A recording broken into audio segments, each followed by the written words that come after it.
All right, welcome back to today's lesson in the Find a New Way to Live challenge. Today we're talking about connecting with the community.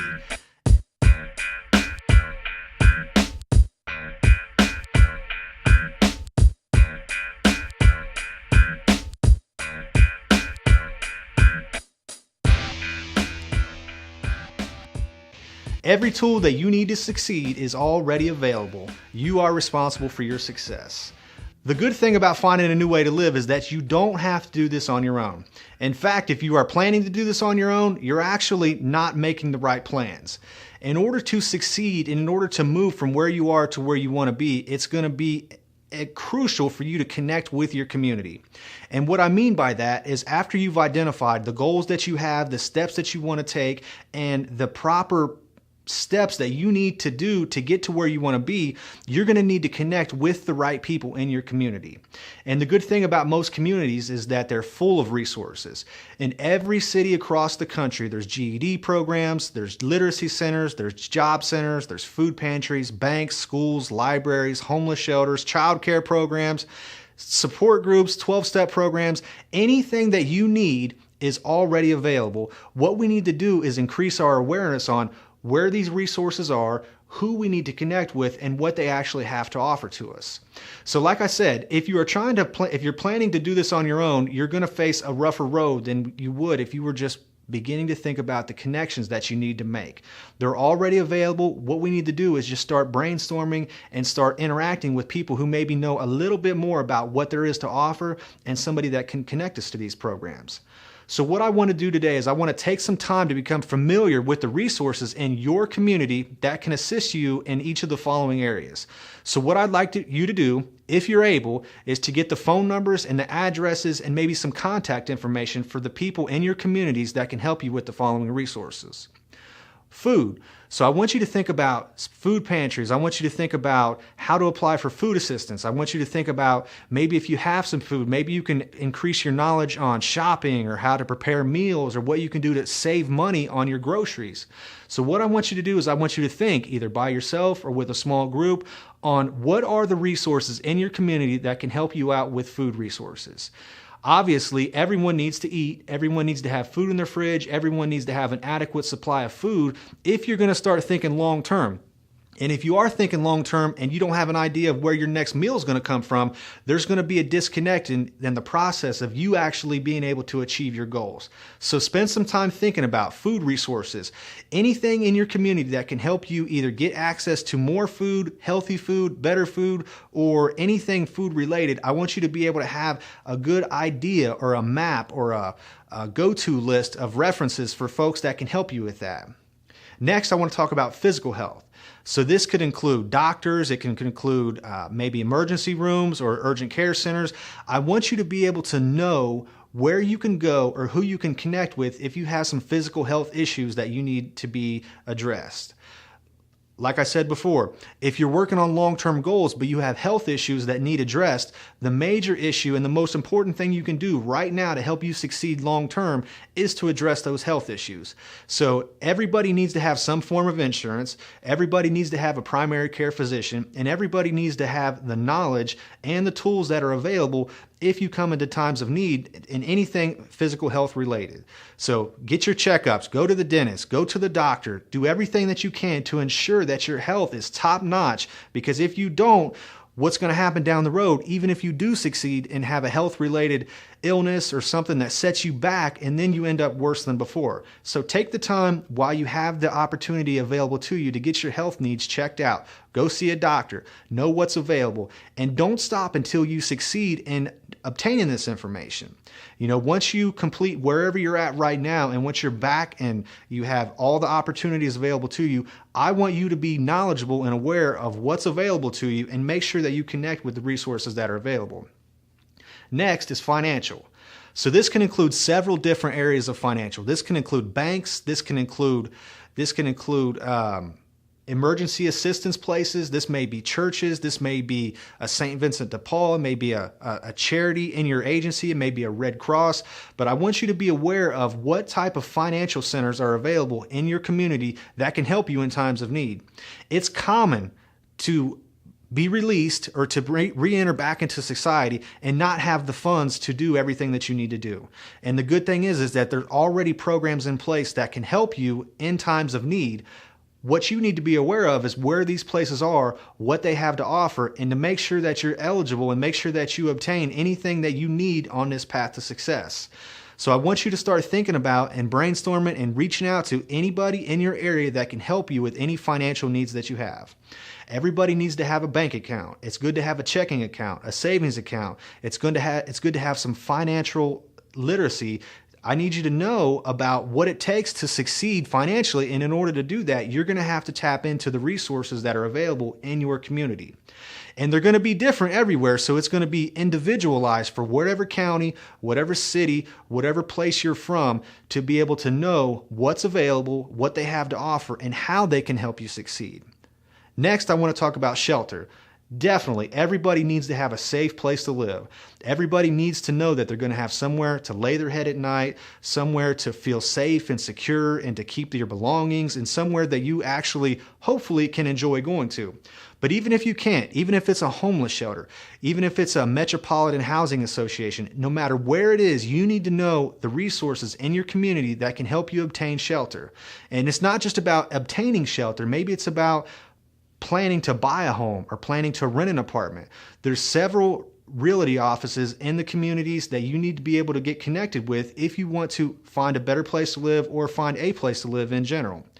Transportation. Now, this topic is going to differ from county to county or city to city, but I want you to know what transportation systems are in place. That way you can get to where you need to go. For somebody that doesn't have their own transportation, maybe you don't have your own vehicle, you need to know what the bus system looks like. What's the transportation system look like? You need to know what the hours of operation are. You need to know how much it costs and how much it costs to transfer and where the buses run to, where they do go to, where they don't go to. If you're trying to get a job, and you're looking to find a job but you don't have transportation, you're going to need to know what time the bus runs, where it drops you off at. That way you can properly plan your route and plan your day out the right way. Obviously, maybe if you're looking to get a license and maybe you have some fines you have to pay or some reinstatement fees, you can contact your state Bureau of Motor Vehicles and they can tell you any information that you need to get your driver's license. And all those requirements, they continue to change and they're going to continue to change. So even if you have old information, you need to call and get some updated information on maybe how much you owe to get your driver's license. How much of a reinstatement fee do you have to pay? What does the payment plan look like in order for you to start paying on that and be eligible to get your license back? What does it look like to take the driving test? Where can you take it? How much does it cost? Is there any resources that'll help you pay for it? These are all questions that you can answer if you're willing to put in the footwork to be able to better understand what resources are in your community. Employment, one of my favorite topics. So what I want you to do when the realm of employment is to be able to be knowledgeable of not just the employers in your area, but what are the resources in your community that can help you obtain employment. In every county in the state of Ohio, there is an Ohio Means Jobs connected to it. And you can always connect with those folks to get some tools with resumes, interview skills, to get the updated information on jobs that are in that community. And there's also several other employment agencies in your area, but you have to be knowledgeable, you have to be aware, and you have to be able to and willing to connect with these folks in order to get the benefits of their programs.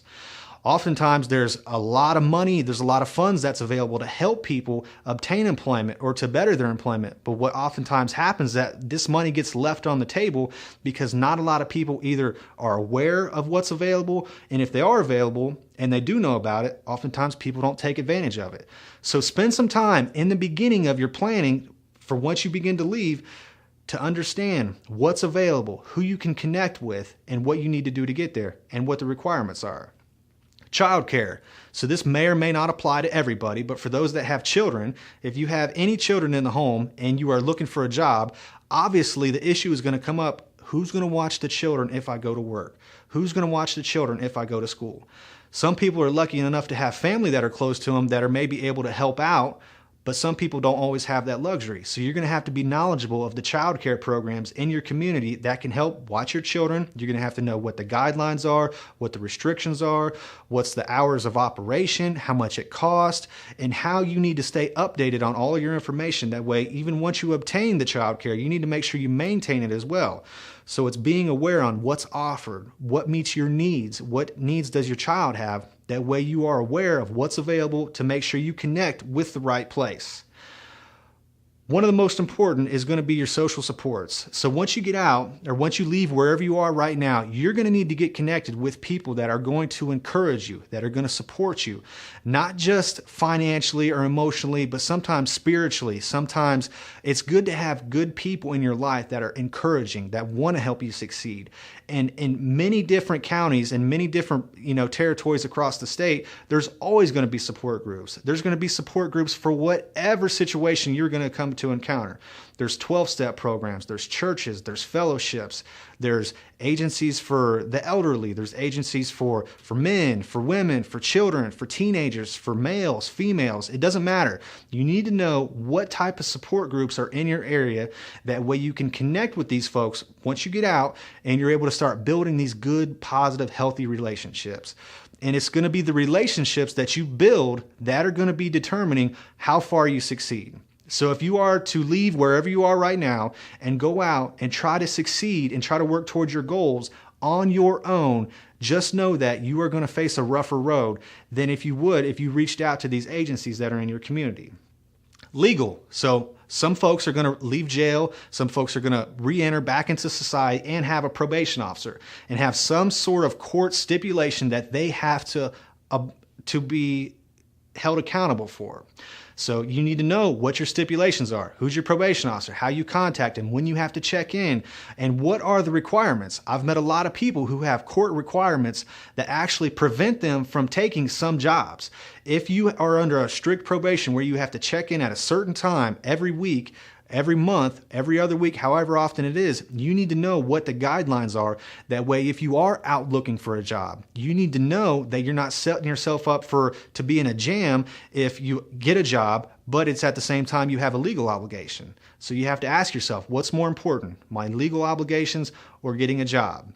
Sometimes it's going to be determined by what your probation officer has to say. That's not always going to be the case. Hopefully you won't be on probation forever, but in the meantime, you need to know what type of regulations and guidelines that you have to abide by. It's going to be very important. Also, for any type of legal aid or any type of child support or any type of other legal government agency, you need to be aware of what the guidelines are and what they have to offer as well. Sometimes it'll be the make or break decision in whether you are able to continue working towards your goals or you end up taking 2 or 3 steps back because you weren't knowledgeable of what the requirements or what your obligations were. Finally, education. Education is going to be key in long-term success one way or another. Whether it's a GED, whether it's a high school, whether it's a college, whether it's a university, whether it's a short-term education to employment program, you need to be aware of what is available in your community and what you can do to enroll in the programs, what the requirements are, how long they are, how much they cost, who can pay for them, who do you need to reach out to be able to better understand the education programs in your community. I can speak for the county I live in, and I know that there are so many good programs that are available that oftentimes people either aren't aware of or don't know the requirements for, so therefore they don't tap into. So as you continue to make your list of resources in your community, I want you to spend some good time thinking about education. I want you to think about what type of agencies are in your community that are in place to help you succeed. And once you are released or once you re-enter back into society, you need to be able to be knowledgeable of where these places are, who you can reach out to, and how you can get connected with those programs. Those are going to be oftentimes the biggest factors in whether you succeed or not. So I want you to take some time to identify the resources in your community for the areas above and make a connection with somebody at each agency just to where you are knowledgeable and you know what's out there and what to expect. And this is going to tie directly into our goals that we already are working towards. So by now you have an idea of the goals that you have an idea of the people you need in your life, and now you're getting introduced to the relationships that you need to build in your community that can help you succeed. And if you use these resources that are available at these agencies, you'll be 2 steps ahead of the game. So for somebody who's trying to do this on their own, trying to find a job on their own, trying to watch their kids on their own, trying to get back into school on their own, their learning curve and the process and the time it's going to take them are going to be 2, 3, 4, 5 times as much time as it would if you just picked up the phone and said, "Can you help me?"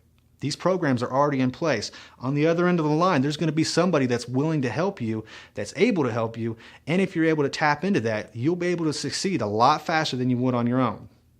And also in the future, when you or a family member is in need of assistance with a resource, you will already have the knowledge and the awareness and the know-how to connect somebody with what they need. So just by you getting out and connecting with the food resources in your area and just increasing your knowledge on what's available, down the road, that information may help a child from going hungry. If you're knowledgeable of utility assistance and resources that help folks financially, your information could help somebody keep their lights and their heat on in their home to keep somebody warm in the wintertime. So this information isn't always going to pertain to you. Oftentimes it's good to have a knowledge base on what's available, because the most important piece of that is you being able to help somebody else with the knowledge that you have. And if all you have is knowledge on what's available and you're trying to help people make the right connections, that's going to be a valuable resource there as well. So that's today's lesson. I want you to be able to connect with your community. I want you to be able to engage with your community. I want you to thrive in your community. I want to help you become a productive, responsible person that lives in your community, that's an asset to your community, that's able to help other people in the community, and not somebody that's taking away from the community all the time. It's good to be able to be in a position to give back, but if the only thing you have to offer right now is knowledge on what's available for your own personal life and the ones that are close to you, you're going to be better off to succeed. So spend some good time thinking about this, and this is going to tie into the next few lessons when you start planning your transition. So obviously, once you start to leave, I want you to have a plan in place on who you're going to contact, what resources you need, and once you start knocking these out one by one, you're going to succeed so much faster than you would on your own. So that's the lesson for today. I hope you enjoyed it. Talk to you soon.